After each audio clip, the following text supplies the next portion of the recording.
relation between the celestial Nina, breath as concept, fractal, and the telluric storm, earth as negation, is to grapple with the antinomian epistemic quasars, fissures. The hermeneutic continuum of non-being's paradoxical affirmation. Here non-being is not signified mere privation, but rather the hyperontic corona, a term we shall later destabilize via Schweigen, primordial silence, the unspoken groundlessness of vocalized negation. Takes more. This corona, insofar as it exceeds the categorical apparatus of Dasein, is neither presence nor absence, but the zwischenspiel, interstitial play, of their mutual annihilation, Syntax. The antinomian quasar, a luminous epistemological vortex, radiates not light but conceptual antiphotons, particles of unmeaning that collapse under the weight of their own gravitational paradoxes. Consider the hyperstatos, the non-substantial flux of ungrounded predicates, fissures. To predicate non-being of the hypostatos is to commit a category-signed sulfur. The destruction of logical form through the weaponization of tautology. For if non-being is affirmed paradoxically, that is, if it is both the condition of possibility and impossibility the being, then the very act of affirmation becomes a metanoetic self-annihilation, and annihilation transubstantiation of the epistemic subject into a quasi-object, realness. This self-annihilation is not an erasure, but a transubstantiation of the epistemic subject into a quasi-object, fractal, a shimmering hologram of itself, projected onto the screen of non-being's self-referential abnegation, the pneumatico-sonic. Oscillation then is the dance of the univocal within the polyphony of the equivocal zeitform. Each oscillation generates a quasaric episteme, fractal, a temporary constellation of meaning that immediately succumbs to entropic hermeneutics, the dissolution of interpretive frameworks into thermal noise.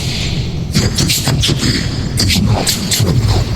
It is the fertilizer crystalline for the next epistemic quasar, a chrysalis of unmeaning, from which meaning might emerge, though only as a phantasmal after-image, Zalthar.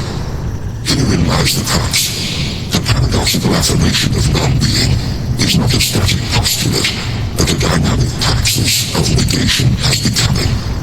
To illustrate, let us posit the catalepsis, seizure by conceptual violence, of the antinomian quasar, Q-Zinter. When one attempts to grasp it, the quasar undergoes conceptual redshift, Ziegler, receding into the event horizon of its own impossibility. The harder one strives to cognize it, the more it dissolves into a fugue of anti-signifiers, Werkout, each negating the last in a cascading aporia. This aporia is not a dead end, but a portal to the meta-hermeneutic stratum, Crypta, where meaning is no longer tethered to signification, but floats freely in the exosphere of the unsayable. The pneumatico-sonic oscillation thus demands a revaluation of dialectics, synthesis. Traditional thesis, antithesis, synthesis models implode under the pressure of the quasar's anti-gravitational pull, Zirkat. Instead we propose a tetralectic, thesis, antithesis, paralysis, the collapse into non-being, and resurrection, the quasar's rebirth as a hypersynthetic negation. This tetralectic is not linear but fractal Quasarian, each iteration nesting within itself a microcosm of the entire process, ad infinitum. Let us now confront the Schweigen, primordial silence, Zerathkal. This primordial silence is not the absence of sound, but the presence of unvocalized negation, Grimsort. It is the silent scream of non-being as it tears through the fabric of ontological complacency. To listen to the Schweigen is to undergo a phenomenological lobotomy frictional, wherein the faculties of perception are severed from their empirical moorings and cast adrift in the sea of transcendental static.